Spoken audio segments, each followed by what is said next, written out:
Sa ibang balita, 8 na ang naitalang patay ng National Disaster Risk Reduction and Management Council o NDRRMC sanhi ng Bagyong Nona na ngayon ay isa na lamang low pressure area.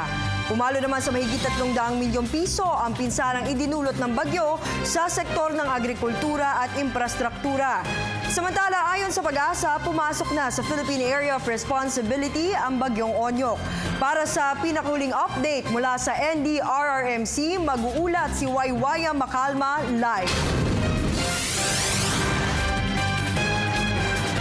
Ria, umaasa ang National Disaster Risk Reduction and Management Council na magkakaroon na ng liwanag ang mga tahanan na sinalanta ng Bagyong Nona at sila nga ay magkakaroon ng kuryente bago nga sumapit ang Pasko. Ito ang kinumpirma ng National Grid Corporation of the Philippines sa kanila at anila aabutin pa ng 6 na araw kasi bago ma-restore ang supply ng kuryente sa Northern Samar. Habang sa linya naman ng komunikasyon ay wala pang abiso mula sa telecommunication companies kung kailan nila maayos ang kanilang mga linya. Sa ngayon ay nananatili sa 8 ang kumpirmadong nasawi sa Bagyong Nona.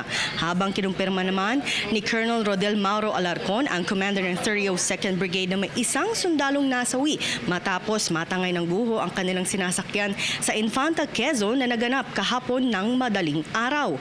Ayon sa kanyang kwento, pabalik na sa kampo si 2nd Lieutenant Michelle Del Ariarte kasama ang 3 sundalo.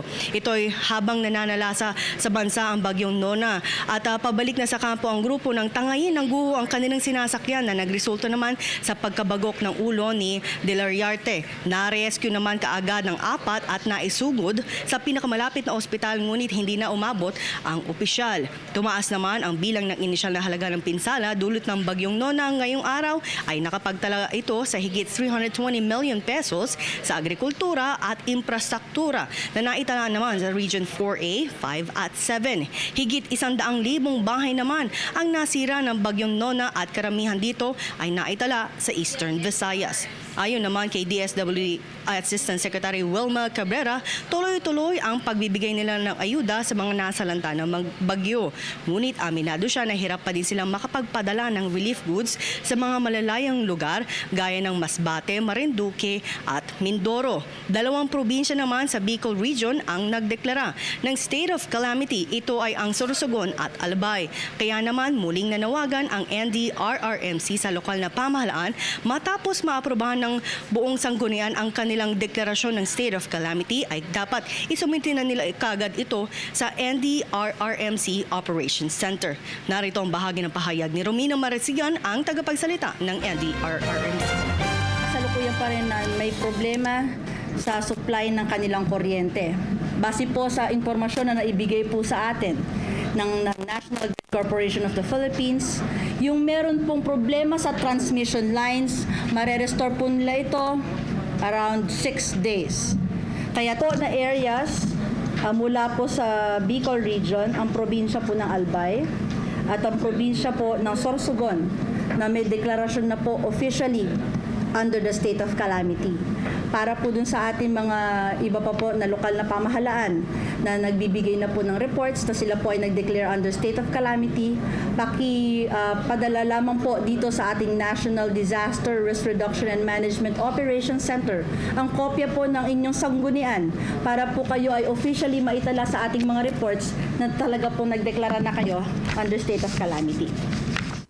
Ria, nagbigay naman ng abiso ang DILG sa 10 rehiyon, 32 probinsya sa Visayas at Mindanao na maging handa at alerto dahil naman sa Bagyong Onyok. Ayon kay DILG Director Edgar Alan Tabel na kinakailangan nilang abisuhan ang mga lugar na ito nang sa gayon ay sila ay maging handa o sila ay maapektuhan ng bagyo. Kaya naman dahil dito ay pinapayuhan ng NDRRMC sa mga magsisiuwian sa kanilang mga probinsya ngayong Pasko ay alamin muna ang lagay ng panahon sa kanilang pupuntahan at ipagpaliban pansamantala ang kanilang mga plano sa mga susunod na araw dahil nga sa bagyo. Muli narito si Romina Marasigan, ang tagapagsalita ng NDRRMC. That's the reason why we are requesting from them that they call the airlines, they call the sea lines, they call the bus lines. Mahalaga po no dahil ang nakikita po natin may mga projections po ang Pag-asa, may forecast po 'yan. Ang forecast po ay meron po rin tinatawag natin marginal of error, maaaring totoo na dito diretso, baka medyo umangat, baka medyo bumaba. Pero wag po tayo magre-rely lamang dito. Mag-rely po tayo sa mga efforts na magagawa po natin. Tawagan po natin no kung saan po tayo bumili ng ticket, anuman po ang pamamaraan ng pagbiyahe na gusto po natin gawin. Ito po isa sa alang-alang po natin ang ating kaligtasan, pati na rin po ang kaligtasan ng ating mga pamilya. Bukod dyan, Ria, kanila pang inaabisuhan ang publiko na naapektuhan ng sama ng panahon na maging alerto anumang oras bukod sa mga flash floods ay ang sa posibleng pagguho ng lupa, lalo na sa mga ilang lugar na nakakaranas ng pag-uulan sa mga nakalipas na araw.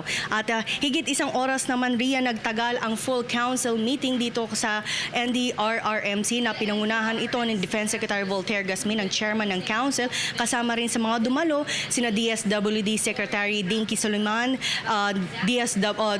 DPWH Secretary Rogelio Singson, DILG Secretary Melson N. Sarmiento. At so far, yan muna pinaka-latest update mula rito sa NDRRMC.